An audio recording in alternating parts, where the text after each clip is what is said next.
সপ্তমীর দিন ঠাকুর দেখতে গিয়ে আমার কি যে ভয়ঙ্কর অভিজ্ঞতা হয়েছিল তা তোমরা এই ভিডিওতে দেখতে পাবে। নমস্কার, আমি বিদিশা। আমার নতুন একটা ভিডিওতে তোমাদের সবাইকে স্বাগত। আজকে আমাকে যারা নতুন দেখছো তারা চ্যানেলটাকে সাবস্ক্রাইব করে নিও।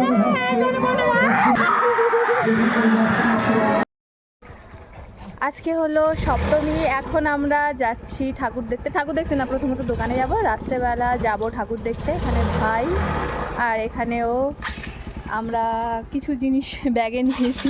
ষষ্ঠীর দিনের মতো সপ্তমীর দিনও 8:30টার দিকে আমরা তিনজনে বাইক নিয়ে বেরিয়ে পড়লাম। তবে আগের দিনের মতো হঠাৎ করে নয়, আগে থেকেই আমরা রেডি হয়ে এসেছিলাম কোথাও না কোথাও যাব। কোথায় যাব ভাবতে ভাবতে আমরা এসে পৌঁছে গিয়েছিলাম বাসন্তীতে।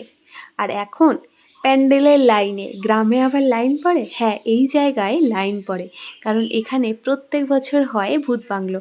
আমি প্রায় 7 বছর আগে এখানে ঠাকুর দেখতে গিয়েছিলাম বাবা মায়ের সঙ্গে, সেই সময় হয়েছিল ভূত বাংলো, কিন্তু এমন ভয়ঙ্কর অভিজ্ঞতা কখনোই হয়নি। বাইরে এমন গান চালিয়ে রেখেছে যেন বিয়ে বাড়ি হচ্ছে, কিন্তু প্যান্ডেলে ঢোকার মুখে ভেতরের অবস্থা দেখে আমি বলছি আর ঢুকবো না।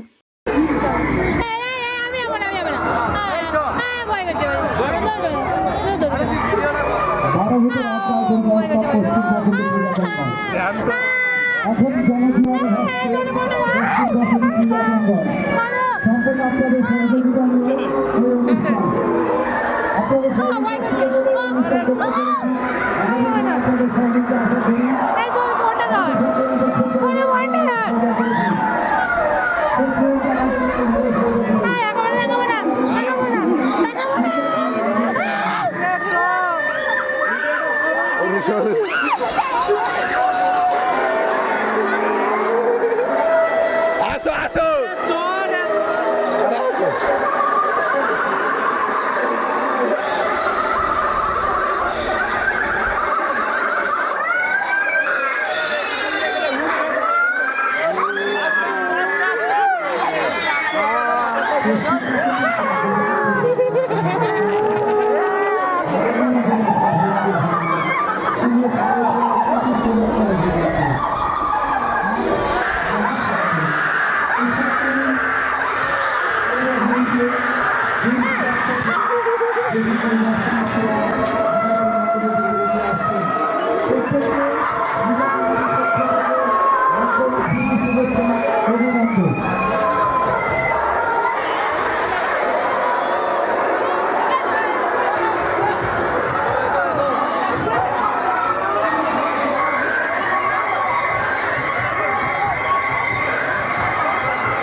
এর জন্য ভূতটা ঠিকঠাক করে দেখতে পারলাম না, ভূতটা এত ভালো করে দেখা যেত।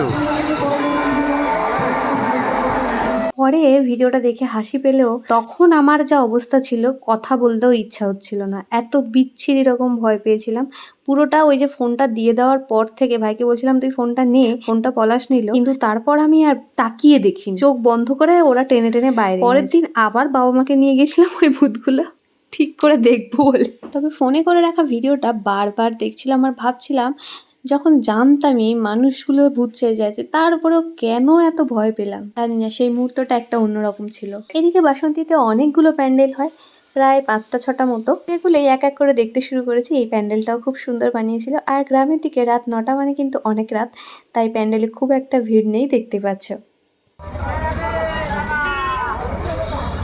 বাসন্তী ব্রিজের নিচেই আমরা পেয়ে গেলাম আদিযোগীর দর্শন। এই প্যান্ডেলটা আমার বেশ ভালো লেগেছে, কারণ ওই যে সিঁড়ি দিয়ে উঠছিল, আর এই সিঁড়িগুলো এত বাজে করেছিল মনে হচ্ছিল হ্যাঁ সত্যিই পাহাড়ে উঠছি। আর নামার জায়গায় তো সিঁড়ি করেইনি, সে জায়গায় মানে ভিডিও তো দূরের কথা, মানুষ নামতে পারবে না এমন করেছিল। ফাইনালি আমরাও এই পর্বতে উঠে পড়লাম আদিযোগীর সামনে গিয়ে ছবি তোলার জন্য। পাহাড়ের দুর্গম সিঁড়ি ভেঙে নেমে এসে গুহার মধ্যে পাওয়া গেল মায়ের দর্শন। এরপর আমরা চলে এসেছিলাম একটানা শিবগঞ্জে। মাঝখানে অনেকগুলো প্যান্ডেল পড়েছিল, রাত হয়ে যাচ্ছিল বলে আর আমরা নামিনি।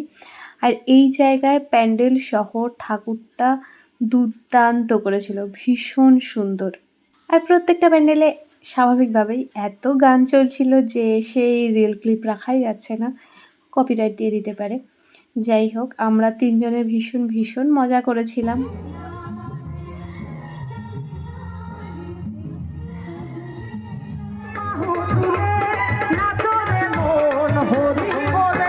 শিবগঞ্জের পর আমরা গেলাম সুন্দরবনে, আর সেখানেই রাস্তার পাশে এমন সুন্দর একটা অনুষ্ঠান হচ্ছিল। তারপর আবার আমরা বাবার দোকানের সামনেই চলে এলাম একসাথে বাড়ি যাবো বলে। ওই যে দেখো বাবা দোকান বন্ধ করছে। এই ছিল আমাদের সপ্তমীতে ঠাকুর দেখার ব্লগ। আর ভিডিওটা তোমাদের কেমন লাগলো অবশ্যই জানিও। আর এখানে আমি দেখাচ্ছিলাম ব্রেসলেট না পাওয়ায় হাতটাকে ব্রেসলেট বানিয়ে পরে সারা মেলা ঘুরে এলাম।